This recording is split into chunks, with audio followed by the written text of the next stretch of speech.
जय भोलेनाथ। भक्तों, श्रवण करें श्रावण मास की अंतिम सोमवार की व्रत कथा।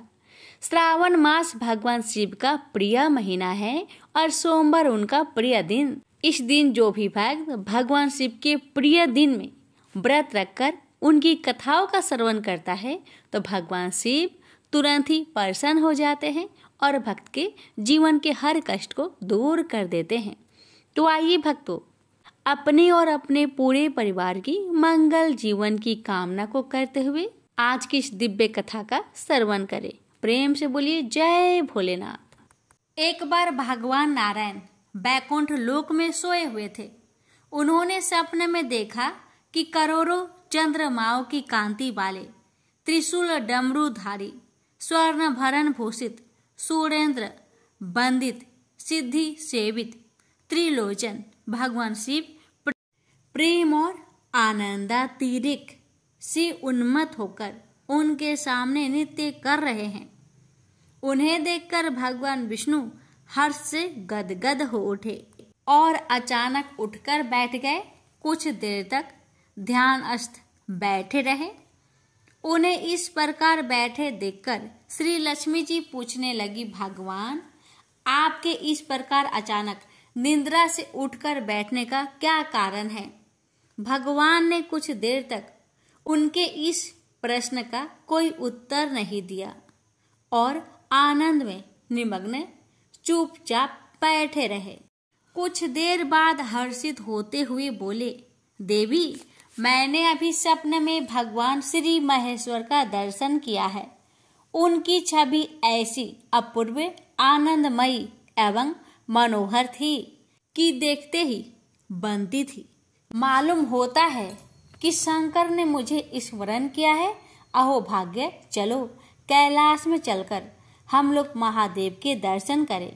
ऐसा विचार कर दोनों कैलाश की ओर चल दिए। भगवान शिव के दर्शन के लिए कैलाश मार्ग पर आधी दूर गए होंगे कि देखते हैं भगवान शंकर स्वयं गिरिजा के साथ उनकी ओर चले आ रहे हैं।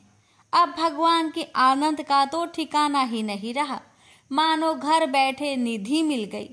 पास आते ही दोनों परस्पर बड़े प्रेम से मिले। ऐसा लगा मानो प्रेम और आनंद का समुद्र उमड़ पड़ा।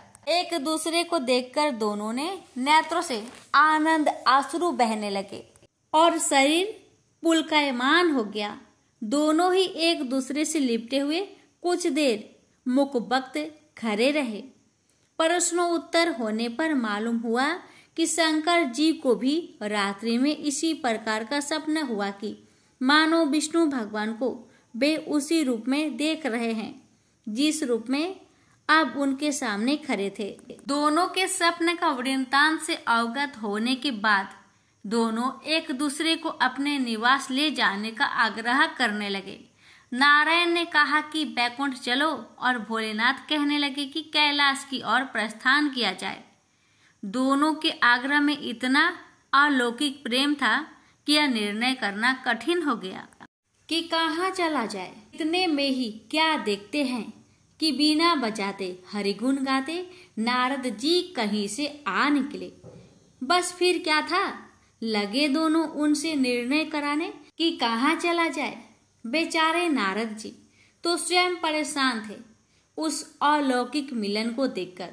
वे तो स्वयं अपनी शुद्ध बुद्ध भूल गए और लगे मस्त होकर दोनों का गुणगान करने। अब निर्णय कौन करे? अंत में यह तय हुआ कि भगवती उमा जो कह दे वही ठीक है। भगवती उमा पहले तो कुछ देर चुप रही। अंत में वे दोनों की ओर मुख करते हुए बोली, हे नाथ, हे नारायण, आप लोग के निश्चल अनन्य एवं अलौकिक प्रेम को देखकर तो यही समझ आता है कि आपके निवास अलग अलग नहीं है।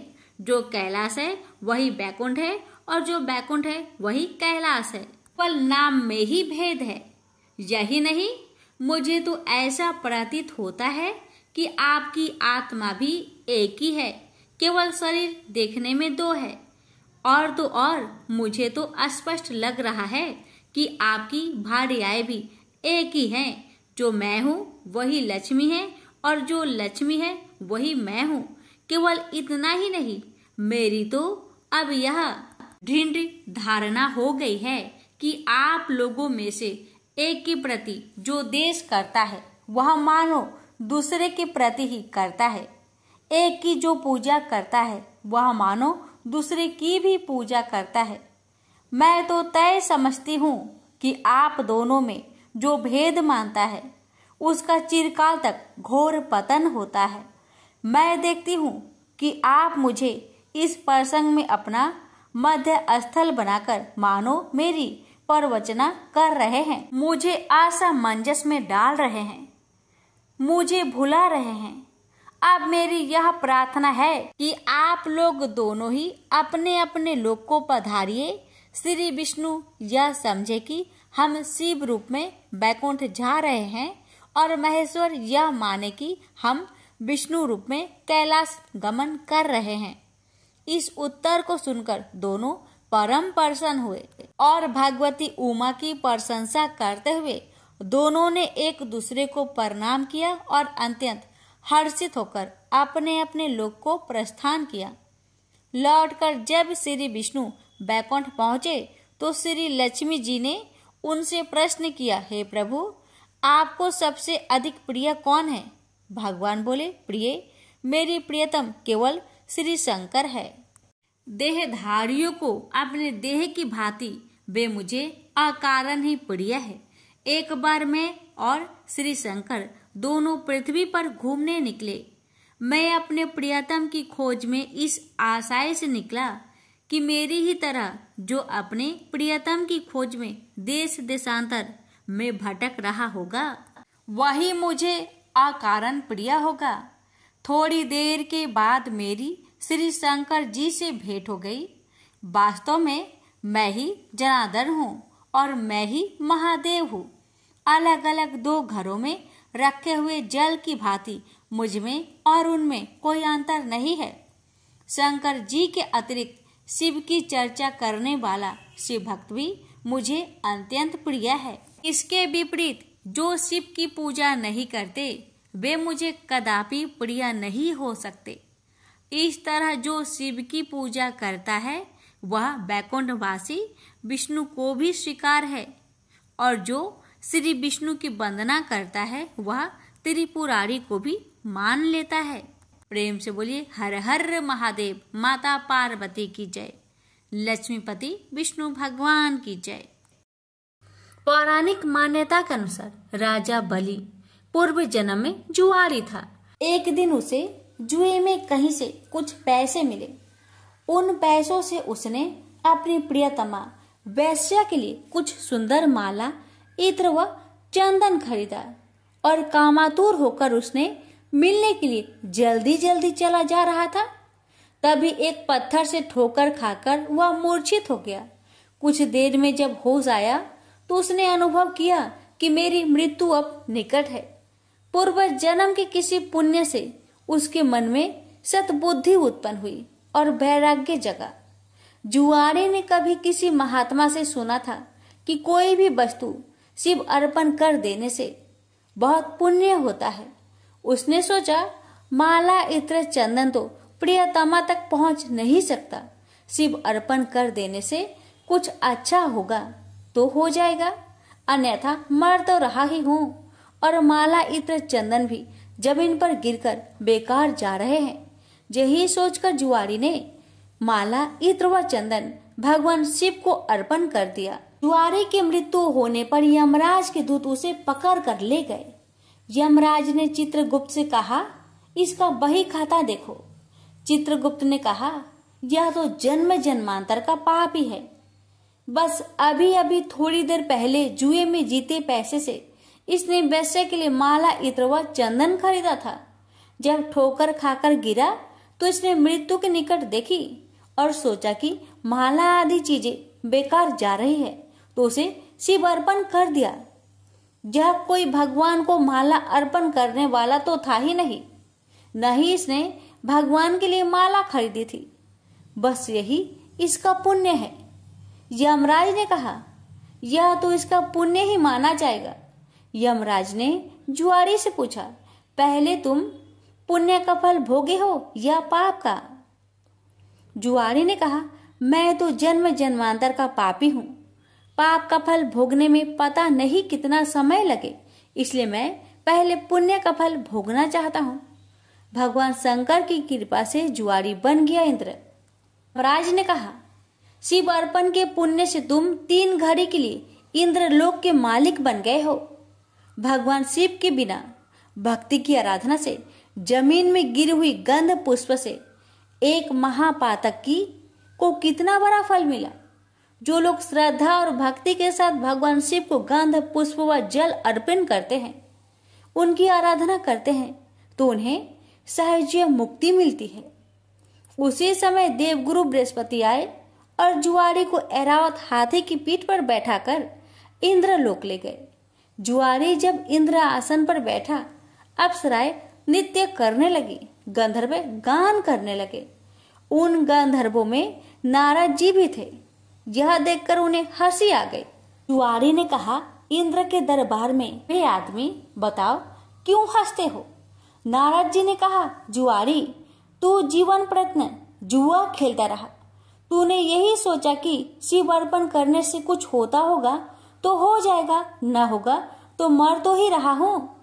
और माला इत्र आदि भी बेकार ही जा रहे हैं। आज इसका परिणाम यह हुआ कि तुम 3 घड़ी के लिए ही सही इंद्रलोक के स्वामी बन गए, इसलिए मुझे हंसी आ रही है। नारद जी की बात सुनकर जुआरी के ज्ञान चक्षु खुल गए। ज्ञान की चिंगारी जब पाप के ईंधन पर गिरती है तो पाप जलते हैं। जुआरी सिंहासन से उतरा और नारद जी से कहा, गुरुदेव, अब भगवान शंकर के अलावा कोई शरण नहीं है। हम सारे इंद्र आसन पर ही तुलसी रख देते हैं। शिव के समान देव नहीं, शिव के समान गति नहीं, शिव के समान दाता नहीं है, शिव के समान योद्धा नहीं है। इतना कहकर जुआरी ने स्वर्ग की निधियों का ऋषियों को दान करना शुरू कर दिया। उसने ऐरावत हाथी, अगस्त्य जी को उच्च श्रवा नाम का घोड़ा, विश्वामित्र को कामधेनु गाय, महर्षि वशिष्ठ को चिंतामणि रत्न, गालवल जी को और कल्प वृक्ष कौंडिन्य मुनि को दे दिया। भगवान शंकर को प्रसन्न करने के लिए जुआरी ने कुछ ही देर में सारा इंद्रलोक दान कर दिया। तभी 3 घड़ी बीत गई। वह फिर यमलोक पहुंचाया गया। जब इंद्र वापस आए तो अमरावती ऐश्वर्य शून्य थी। इंद्र स्वर्ग के सारे ऐश्वर्य, ऐरावत हाथी, कामधेनु, परिजात पुष्प आदि को न देखकर क्रोधित हो गए और पूछने लगे, ये सब कहाँ चले गए? तब देवगुरु बृहस्पति बोले, सब कुछ जुआरी ने दान दे डाला। बड़ी भारी सत्ता मिलने पर जो परमार्थ में न पड़कर सत्कर्म में लगे रहते हैं, वे ही धन्य हैं। वे ही भगवान शंकर के प्रिय भक्त है। इंद्र स्वर्ग की निधियों को वापस लाने में अपने कार्य को सिद्ध करने के लिए देवगुरु बृहस्पति को लेकर यमराज के पास समयनी पूरी पहुंचे और जुआरी की शिकायत करने लगे। यमराज ने जुआरी से अपना पक्ष रखने को कहा। जुआरी ने कहा, हमको जो करना था हमने कर लिया, अब आपको जो करना हो वह आप कर लो। यमराज ने इंद्र से कहा, आप बूढ़े हो गए हैं, किंतु अभी तक आपके राज्य से संबंधित आसक्ति दूर नहीं हुई है। जुआरी का पुण्य आपके 100 यज्ञों से ही कहीं महान है।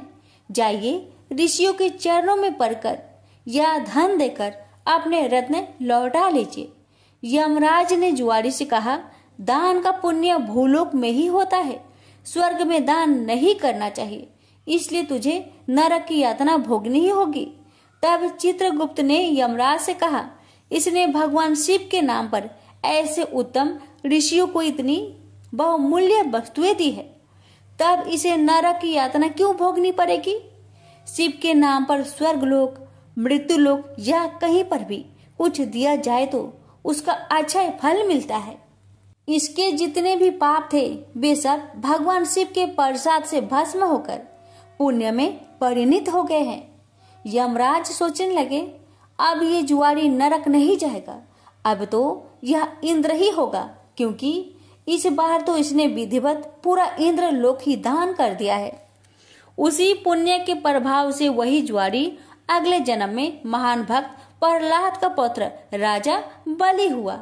यहाँ पर भी वह पूर्व जन्म के शिव पूजन के पुण्य से इतना त्यागी हुआ कि गुरु शुक्राचार्य के मना करने पर भी उसने भगवान वामन को अपना सर्वस्व समर्पित कर दिया।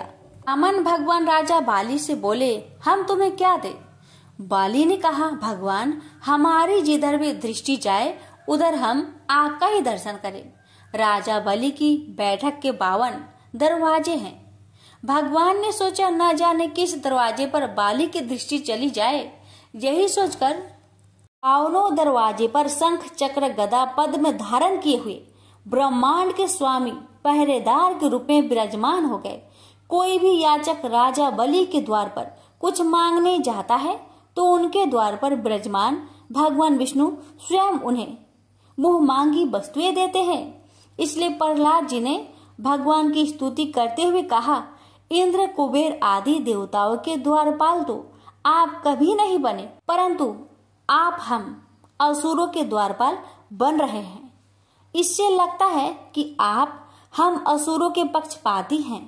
इस प्रसंग से गीता में भगवान का यह कथन सत्य सिद्ध हो जाता है कि पत्र पुष्प फल जल जो कुछ भी भगवान के लिए अर्पित किया जाता है वह अनंत गुना होकर वापस आता है। प्रेम से बोलिए हर हर महादेव, माता पार्वती की जय, विष्णु भगवान की जय। मनसा वाचा व्रत कथा। एक समय तरह तरह के फूल फल और सुंदर जड़ी बूटियों से शोभ्यमान कैलाश पर्वत पर विराजमान श्री भगवान शंकर जी से श्री पार्वती जी बोली कि हे जगत के स्वामी, आज मन बहलाव के वास्ते आप और मैं चौपर खेलें। शंकर जी ने कहा कि चौपर के खेल में बेईमानी बहुत होती है और हार जीत का पता नहीं पड़ता है, इसलिए कोई तीसरा आदमी होना चाहिए जो ईमानदारी से फैसला कर सके।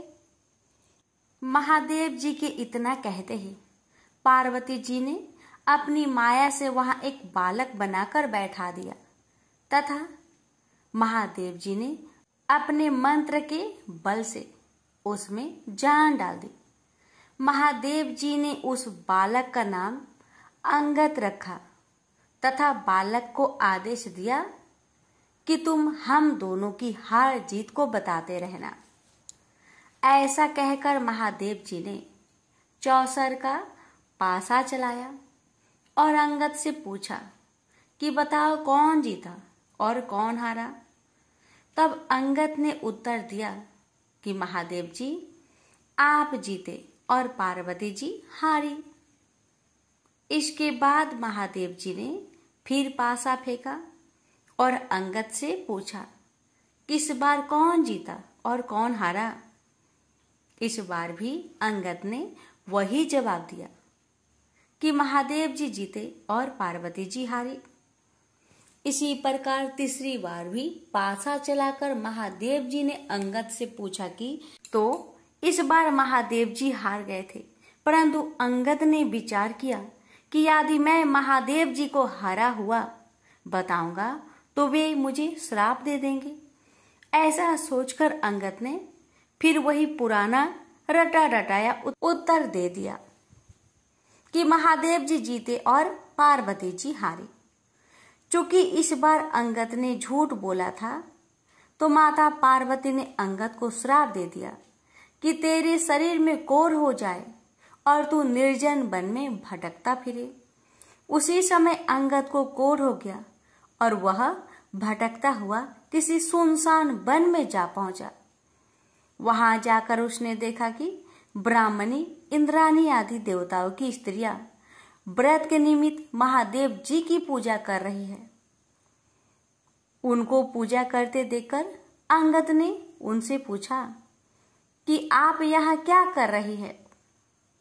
तब उन देवियों ने अंगद को बताया कि हम तो मानसा वाचा नाम से प्रसिद्ध महादेव जी की पूजा कर रहे हैं, यानी कि अपने मन तथा वाणी को बस में करके, अर्थात सभी जगह से मन हटाकर और शिव पार्वती में ही अपना मन लगाकर पूजा कर रही हैं। इसलिए इस व्रत का नाम भी मनसा वाचा व्रत रखा गया है। इसके पश्चात उस बालक अंगद ने पूछा कि इस व्रत के करने से क्या फल होता है। अब उन देवियों ने उत्तर दिया कि इस व्रत को करने से सारी मनोकामनाएं पूर्ण हो जाती है। तब अंगद ने कहा कि मैं भी इस व्रत को करना चाहता हूं, यदि आप इसकी विधि मुझे बता सके तो आपकी बड़ी कृपा होगी। तब उन देवियों ने अंगद को चावल तथा सुपारी देकर व्रत करने की पूरी विधि विधान बताया कि इस व्रत को श्रावण मास के पहले सोमवार से करना चाहिए। उस दिन कंवारी कन्या से 2.5 पूनी सूत कटवाकर उसका डोरा बनाए। उस डोरे की तथा महादेव जी की पूजा जब तक कार्तिक सुदी चौथ नहीं आए तब तक प्रति सोमवार को करते रहना चाहिए। साथ ही व्रत भी रखना चाहिए। जब कार्तिक सुदी चौथ आए तो उस दिन उद्यापन करना चाहिए। उद्यापन में 1.25 सेर घी, 1.25 सेर गुड़ तथा 4.25 सेर आटा लेकर चूरमा बनाए। इस चूरमे के लड्डू बनाकर उसके 4 समान भाग कर ले।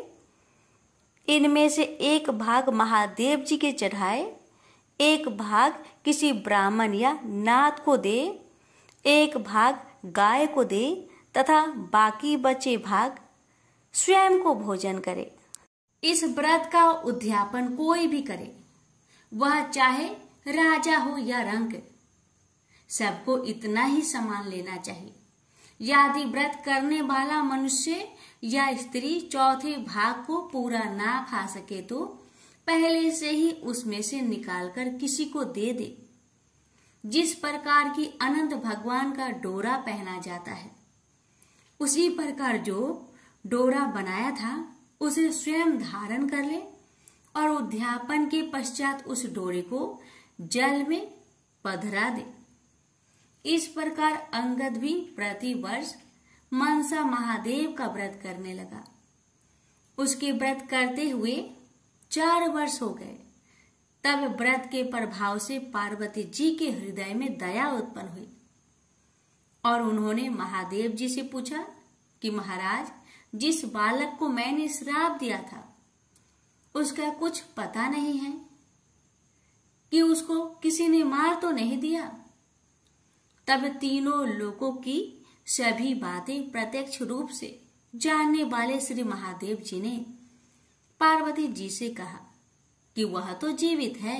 इसके पश्चात पार्वती जी ने महादेव जी से कहा, हे नाथ, ऐसा कोई व्रत हो तो बताइए जिससे कि मेरा वह मानसिक पुत्र फिर से मुझे मिल जाए। तब महादेव जी ने कहा कि श्रावण सुदी के पहले सोमवार के दिन कंवारी कन्या से 2.5 पूनी सूत कटवाकर उसका डोरा बनाना और उसे केसर आदि में रंग कर उसमें 4 गांठें देकर सुपारी पर लपेटकर ताम्र पात्र में रखकर उसे शिव रूप मानकर उसकी तथा शिव जी की पूजा करना। कार्तिक सुदी चौथ के दिन इस व्रत का उद्यापन करना, जिसमें 1.25 सेर घी, 1.25 सेर गुड़ और 4.25 सेर आटा लेकर उसका चूरमा बनाना तथा उस चूरमे के 4 भाग करना, जिनमें से एक भाग शिव जी की अर्पण करना, दूसरा भाग ब्राह्मण को देना, तीसरा भाग गाय को तथा चौथा भाग स्वयं भोजन के रूप में ग्रहण करना। सभी को इसी मात्रा में समान लेना चाहिए, न तो समान इससे अधिक होना चाहिए तथा न ही इससे कम। महादेव जी से यह विधि सुनकर पार्वती जी ने भी यह व्रत किया तथा व्रत के प्रभाव से अंगद कोढ़ रहित हो गया और वह अपनी माता के पास बिना बुलाए ही चला गया। उसे आता देखकर पार्वती जी प्रसन्न होकर हंसने लगी। तो अंगद ने पूछा कि हे मातेश्वरी, आप मुझे देखकर हंस क्यों रही हो? तब पार्वती जी ने कहा, हे पुत्र, मैं इस व्रत के प्रभाव को देखकर हंस रही थी। यह तुम्हारे पिताजी का बताया हुआ मनसा वाचा का व्रत है। यह व्रत मैंने किया, तभी तो तुम ठीक होकर मेरे पास आ गए हो। इस बात को सुनकर अंगद ने कहा कि हे माता, मैंने भी यह व्रत किया था, इसी से मेरा कोढ़ भी मिट गया। तब पार्वती जी ने कहा कि हे पुत्र, अब तेरी क्या इच्छा है वह बता। तब उस पुत्र ने कहा कि हे जगत जननी माँ, मुझे उज्जैन नगरी का राज्य करने की और वहां की राजकुमारी से ब्याह करने की इच्छा है। पुत्र के इतना कहते ही पार्वती जी ने उससे कहा कि जा, तुझे उज्जैन का राज्य मिल जाएगा, तू फिर से इस मांचा वाचा के व्रत को कर। इस प्रकार अंगद ने पुनः 4 वर्ष तक यह व्रत किया, तब उसे उज्जैनी का राज्य मिल गया। अब नारद जी राजा युधिष्ठिर से कह रहे हैं कि उसे राज्य किस प्रकार मिला, तो सुनो। उज्जैन के राजा रानी वृद्ध हो गए थे, उनके कोई पुत्र नहीं था, केवल एक राजकुमारी थी। इसलिए राजा रानी ने सोचा कि इस कन्या का विवाह किसी राजकुमार से करके उसको राज्य दे देंगे। ऐसा निश्चय कर उन्होंने एक स्वयंवर रचा, जिसमें कई देशों के राजकुमार आए। तब वहां के राजा ने एक हथिनी को श्रृंगार करा के पूजा करके हाथ जोड़कर कहा कि हे हथिनी, तुम देव स्वरूपा हो, तुम यह माला लो और जो भी इस राज्य को संभालने में सक्षम हो तथा राजकुमारी के लायक वर हो, उसे यह माला पहना दो। किसी मामूली मनुष्य को यह माला मत पहना देना। पार्वती जी का पुत्र अंगद भी देवलोक से उज्जैन नगरी पहुंचा, तो वह भी स्वयंवर देखने के लिए राजा के वहां चला गया। हथनी ने उसे देखकर उसके ही गले में माला डाल दी। यह सब देखकर स्वयंवर में आए लोगों ने कहा कि ये तो हथनी की भूल है, क्योंकि यह बालक कोई राजकुमार नहीं है। ऐसा कहकर उन लोगों ने उस लड़के को दूर हटा दिया और पुनः वह माला हथिनी को दे दी और उससे प्रार्थना की कि हे माता, जो इस राज्य के लायक हो उसको ही माला पहनाना। परंतु दूसरी बार भी हथनी ने उस बालक के पास जाकर उसी के गले में माला डाल दी। जहाँ सब देखकर वहां उपस्थित लोग कहने लगे कि हथनी ने हठ पकड़ ली है। इतना कहकर उन्होंने उस बालक को मार पीट कर दरवाजे से बाहर निकाल दिया एवं पुनः हथिनी पर गणपति की मूर्ति स्थापित करके वही प्रार्थना की। वह हथिनी देवरूपी थी, इसलिए वह दरवाजे के बाहर निकली और उस बालक को ढूंढकर तीसरी बार भी उसी के गले में माला डाल दी। तब राजा ने नगर सेठ को बुलाकर कहा कि तुम इस बालक को यहाँ से ले जाओ और बारात सजाकर इसे हमारे यहाँ ले आओ। राजा की आज्ञा मानकर सेठ अंगद को वहां से ले गया।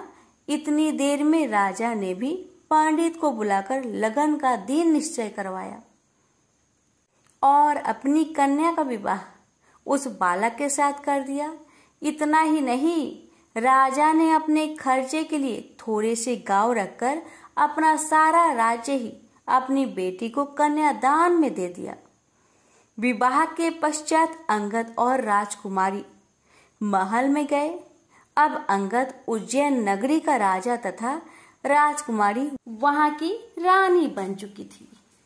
एक दिन रानी ने राजा से पूछा कि हे पतिदेव, आप अपनी जात और नाम तो बताइए।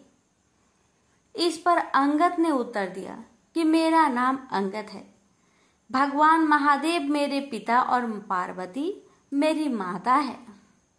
तब राजकुमारी ने कहा कि महाराज, इस बात को तो मृत्यु लोक के लोग मानेंगे नहीं, आप मुझे सत्य सत्य बताइए। तब अंगद ने अपनी जन्म की सारी कथा रानी को बताई कि किस तरह चौसर खेल में साक्षी बनने के लिए माता पार्वती ने अपनी माया से उसे बनाया था और महादेव जी ने अपने मंत्र बल से उसे सजीव रूप दिया। फिर पार्वती जी ने उसे श्राप दिया और इंद्राणी आदि देवियों ने उसे मनसा वाचा व्रत बताया, जिसको 4 वर्ष तक करने के फलस्वरूप वह अपने माता पिता के पास वापस पहुंचा। उसे पार्वती जी ने गले लगाया और कहा कि अब तुम्हारी क्या इच्छा है। तब उसने अपनी माता से कहा कि उसे उज्जैनी के राजा बनने की इच्छा है। तब पार्वती जी के कहने पर उसने फिर से 4 वर्ष तक मनसा वाचा नाम से प्रसिद्ध अपने पिता शिव जी का व्रत किया तथा इसी व्रत के प्रभाव से आज उसे उज्जैन के राज्य और उसके जैसी रानी मिली। इतना सुनकर रानी ने कहा कि हे महाराज, मैं तो पुत्र, धन तथा राज्य का सुख चाहती हूँ। तब अंगद ने अपनी रानी को वही मनसा वाचा का शिव जी का व्रत बता दिया और कहा कि बिना मेरे वह गर्भवास के तेरे पुत्र होगा। ऐसा कहकर अंगद जी पुनः कैलाश चले गए। पति की आज्ञा अनुसार राजकुमारी ने 4 वर्षों तक महादेव जी का यह उत्तम व्रत किया। इससे महादेव जी प्रसन्न हो गए। एक दिन रानी ने अपने दासी से कहा कि जा ऊपर जाकर जल की झाड़ी ले आ, मैं दातुन करूंगी। दासी ऊपर गई तो वहां जाकर क्या देखती है कि सोने की पालकी में एक छोटा सा सुंदर बालक सो रहा है और मुख में अंगूठा चूस रहा है। दासी ने रानी को जाकर जब यह बात बताई तो रानी ने तुरंत जाकर बालक को अपनी गोद में उठा लिया और भगवान शंकर जी से प्रार्थना की कि हे प्रभु, यदि आपने मुझे यह बालक दिया है तो मेरे स्तनों में से दूध की धारा भी निकलनी चाहिए। रानी के इतना कहते ही उसके स्तनों में दूध आ गया। इस प्रकार वह बालक बड़ा होने लगा। रानी ने उस बालक का नाम फूलकवर रखा। एक दिन फूलकवर ने अपनी माँ से पूछा कि हे माँ, मेरे पिता कौन हैं और उनका क्या नाम है। तब रानी ने अपने पुत्र से कहा कि तेरे पिता तो अंगद जी है और महादेव जी, पार्वती जी तेरे दादा दादी हैं। तब फूलकवर ने अपनी माता से कहा कि इस बात को तो मृत्यु लोक में कोई नहीं मानेगा। इस पर रानी ने फूलकवर को वही सारी कथा सुनाई जो अंगद जी ने रानी को सुनाई थी और यह भी बताया कि किस तरह से उसका विवाह अंगद जी के साथ हुआ था।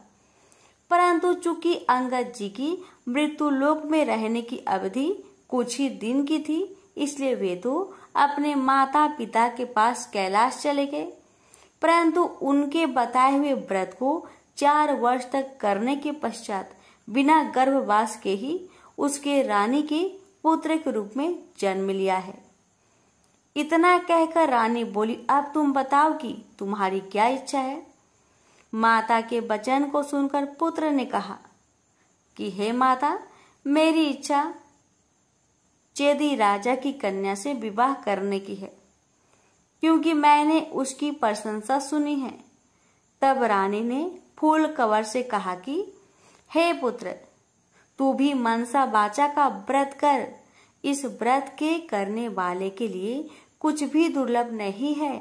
अब फूलकवर ने भी 4 वर्ष तक व्रत किया।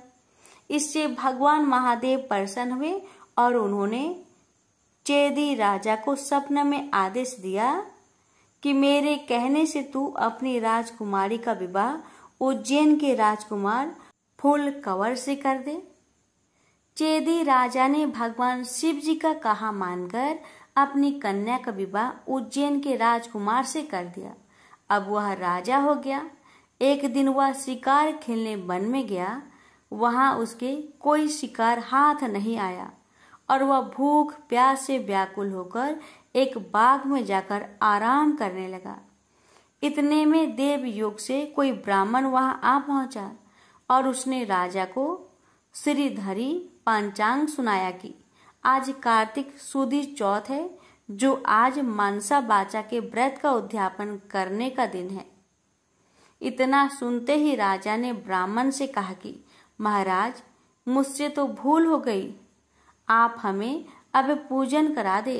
ब्राह्मण ने पूजा के लिए शहर में रानी को खबर भेजी कि राजा साहब शिकार के लिए यहाँ वन में ठहरे हुए हैं, और चूंकि आज कार्तिक सुदी चौथ का उद्यापन करना है, इसलिए 4.25 सेर आटा, 1.25 सेर घी, 1.25 सेर गुड़ का चूरमा बनवा कर मंगवाया है। इस पर रानी ने सोचा कि फौज के कई आदमी भी राजा जी के साथ है, इसलिए इतने से चूरमे से क्या होगा, इसलिए रानी ने गाड़ी भरकर चूरमा भेज दिया, जो कि नियम विरुद्ध था। इतना अधिक प्रसाद होने से महादेव जी क्रोध हो गए और उन्होंने कोप करके राजा को स्वप्न में कहा कि तुम अपनी रानी को निकाल दो, नहीं तो मैं तुम्हारा सारा राज्य नष्ट कर दूंगा। राजा ने प्रमाण के अनुसार दोबारा चूरमा बनवाकर व्रत पूरा किया। महादेव जी के कथन के अनुसार राजा ने रानी को महल से निकलवा दिया। रानी किले से रवाना होकर कुछ दूर चली ही थी कि उन्हें राजा के दीवान मिले। दीवान जी ने रानी से पूछा कि रानी साहिबा, आप कहाँ पधार रही हो? तब रानी ने पूरी बात बता दी। तब दीवान जी ने कहा कि मैं राजा जी को समझाकर राजी कर लूंगा, तब तक आप मेरी हवेली में पधारे। परंतु जैसे ही रानी दीवान जी की हवेली में पहुंची कि दीवान अंधा हो गया। तब दीवान ने हाथ जोड़कर कहा कि रानी जी, आप यहाँ से पधारो। रानी वहां से रवाना होकर आगे बढ़ी तो उन्हें नगर सेठ मिल गया। उसने भी यही कहा कि वह राजा साहेब को 1-2 दिन में मना लेंगे, तब तक आप हमारे घर पर ही विराजे। रानी नगर सेठ के घर गई तो सेठ की हड्डियां चलने से बंद हो गई और कई उपद्रव होने लगे। अब सेठ ने भी हाथ जोड़कर कहा कि रानी जी, आप यहाँ से पधारे। रानी वहां से आगे गई तो उसे राजा जी का कुम्हार मिला। कुम्हार को रानी पर दया आ गई। वह रानी को अपने घर ले गया, पर जैसे ही कुम्हार के घर पर रानी पहुंची ही कि उसका नियाव फूट गया, जिससे सारे बर्तन फूट गए और कुम्हार भी अंधा हो गया। तब कुम्हार ने भी रानी से उसके घर से निकल जाने की प्रार्थना की। आगे जाने पर एक माली मिला और माली ने रानी से पूछा कि आप कहाँ पधार रही हो? तो रानी ने कहा कि राजा साहेब ने मुझे देश निकाला दिया है। इस पर माली को रानी पर दया आ गई और वह रानी को अपने बाग में ले गया और उसने रानी से कहा कि जब तक राजा जी का क्रोध मिटे तब तक आप यहाँ बाग में ही रहो। परंतु रानी के बाग में जाते ही बाग के सारे पेड़ पौधे सूखकर जलने लगे। कुंवारियों का पानी भी सूखने लगा। इतना ही नहीं, माली को भी कम दिखने लगा। तब माली ने भी रानी से वहां से चले जाने की विनती की। रानी वहां से निकलकर विचार करने लगी कि मुझसे ऐसा क्या पाप हो गया है कि मैं जहां भी जाती हूँ वहां अनर्थ होने लगता है। ऐसा सोचते सोचते रानी ने देखा कि आगे 2 रास्ते हैं। किसी व्यक्ति से पूछने पर रानी को मालूम हुआ कि एक रास्ता तो 6 महीने का है, जबकि दूसरा केवल 3 दिन का। रानी 3 दिन वाले रास्ते पर चलने लगी। आगे जाने पर उसे शिप्रा नदी मिली। रानी ने दुख के मारे उसमें कूदकर आत्महत्या करनी चाहिए, परंतु जैसे ही वह नदी में कूदी तो नदी सूख गई। वह और आगे चली तो एक पर्वत आया। रानी ने सोचा कि इस पर चढ़कर नीचे कूदकर अपनी जान दे दे। यह सोचकर वह पर्वत पर चढ़ी और जैसे ही नीचे कूदने लगी कि पर्वत जमीन के बराबर हो गया। आगे जाने पर रानी को एक सिंह दिखाई दिया। इस पर रानी ने सोचा कि इस सिंह यानी शेर को मैं अगर छेड़ूं तो शायद यह मुझे खा जाए। यह सोचकर उसने सिंह पर हाथ फेरा तो सिंह पत्थर का हो गया। आगे जाने पर रानी को बड़ा भारी अजगर सांप दिखाई दिया। इस पर रानी ने मरने के लिए उस बड़े सांप को छेड़ा तो सांप रस्सी बन गया। अब रानी थक हार कर और आगे चली तो क्या देखती है कि वहां एक बड़ा भारी पीपल का वृक्ष है। उसी वृक्ष के पास एक सुंदर कुआं और एक मंदिर बना हुआ है। वह मंदिर में जाकर मुंह ढककर बैठ गई और ओम नमः शिवाय मंत्र का जाप करने लगी।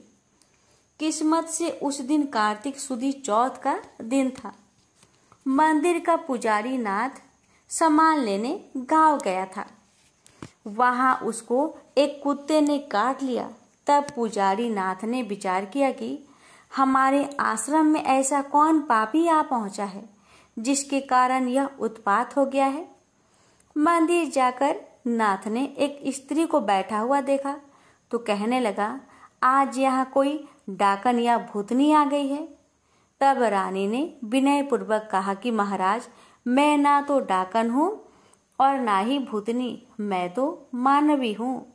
आकाश की घेरी और जमीन की झेली हुई एक दुखी स्त्री। यदि आप मुझे धर्म की बेटी बनाओ तो मैं आपको अपना सारा भेद कहूँ। नाथ ने यह स्वीकार कर लिया तो रानी ने अपना सारा भेद कह दिया। अब वह वहां से जाने लगी तो चल नहीं सकी। तब पुजारी नाथ ने उद्यापन का एक लड्डू उसे खाने को दे दिया। लड्डू को हाथ में देखते ही रानी को व्रत याद आ गया। नाथ ने भी बता दिया कि आज कार्तिक सुदी चौथ है और यह मनसा बाचा के व्रत का प्रसाद है। इसका नियम है कि राजा हो तो भी अधिक प्रसाद ना बनाए और गरीब हो तो भी कम ना बनाए। यह एक भाग का लड्डू है। तब रानी की समझ में आ गया कि उसने प्रसाद का चूरमा ज्यादा भेजा था, इससे महादेव जी उससे क्रोध हो गए हैं। ऐसा विचार कर रानी ने पुजारी नाथ से प्रार्थना की कि हे महाराज, इस व्रत को अब मैं भी करना चाहती हूँ।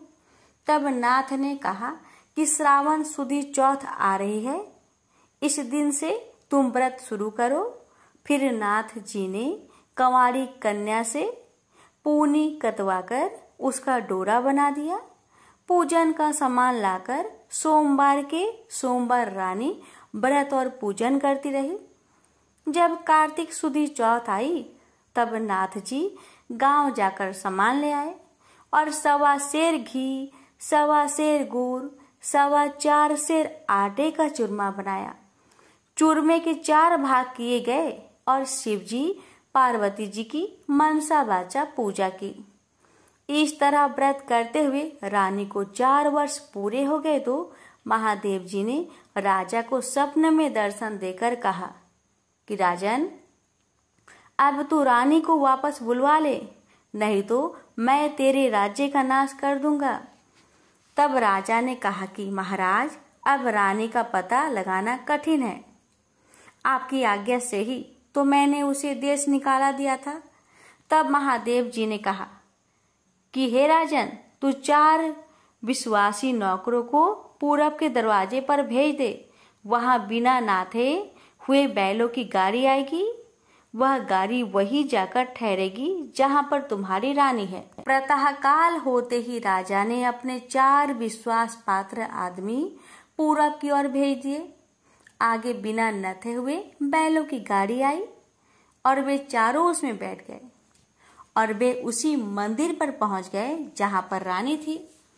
रानी को पहचान कर सेवकों ने कहा कि हे रानी जी, अब आप पधारिए, राजा साहब ने आपको बुलाया है और इसी कार्य के लिए हमको यहाँ भेजा है। तब रानी ने नाथ जी को कहा कि मैं आपकी धर्म की बेटी हूँ, इसलिए आप मुझे सीख देकर भेजिए।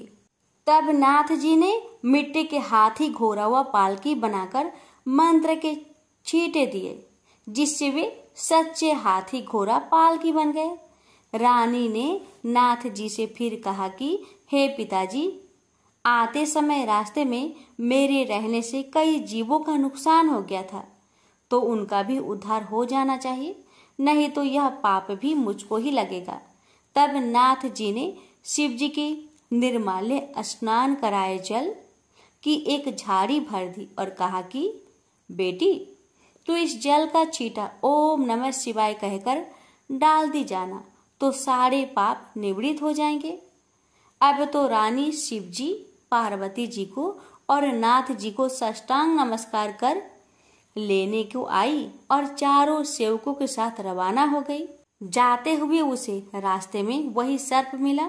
तब रानी ने शिव जी से प्रार्थना की कि हे प्रभु, मेरे पाप से यह सर्प रस्सी बन गया था, अब यह फिर से सर्प हो जाए। ऐसी प्रार्थना कर झाड़ी के जल के छींटे दे दिए, जिससे वह पहले के समान सर्प बन गया।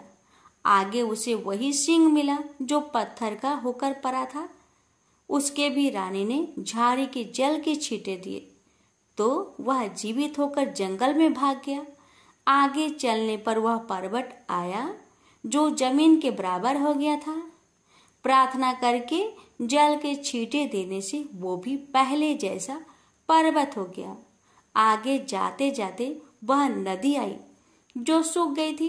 रानी ने शिव जी का ध्यान कर जल के छींटे दिए, जिससे वह भी गहरे तथा स्वच्छ जल वाला नदी फिर से हो गया। अब रानी जी ने पालकी, हाथी, घोड़े तो किले में भेज दिए और वह खुद उसी बाग में गई जो पहले सूख गया था। बागवान ने कहा कि रानी जी, आप फिर क्यों आ रही हो? पहले ही आपके आने से यह बाग उजड़ गया था। पर रानी के समझाने पर माली ने फाटक खोला।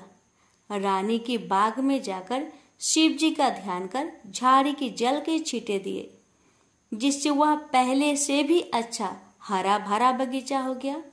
वहां कई कोयल बोलने लगी, नाना प्रकार के फल फूल दिखाई देने लगे और कुओं में लबालब जल भर गया। फिर रानी जी उसी कुम्हार के घर गई तो कुम्हार की आंखें खुल गई और जल के छींटे देने से न्याव के बर्तन सोने चांदी के बन गए। कुम्हार ने कहा कि रानी जी, ये सोने के बर्तन हमारे पास कौन रहने देगा? तब रानी जी ने कहा कि इसमें से 4 बर्तन राजा को भेंट कर देना। इसी प्रकार रानी नगर सेठ के घर गई तो उसकी हड्डियां सिरकने लगी और उसे व्यापार में लाभ होने लगा। तब नगर सेठ ने कहा कि अन्नदाता जी, आपके पधारने से हमारी यह रिद्धि सिद्धि हुई है। इस खुशी में मैं सारी नगरी को जिमाना चाहता हूँ।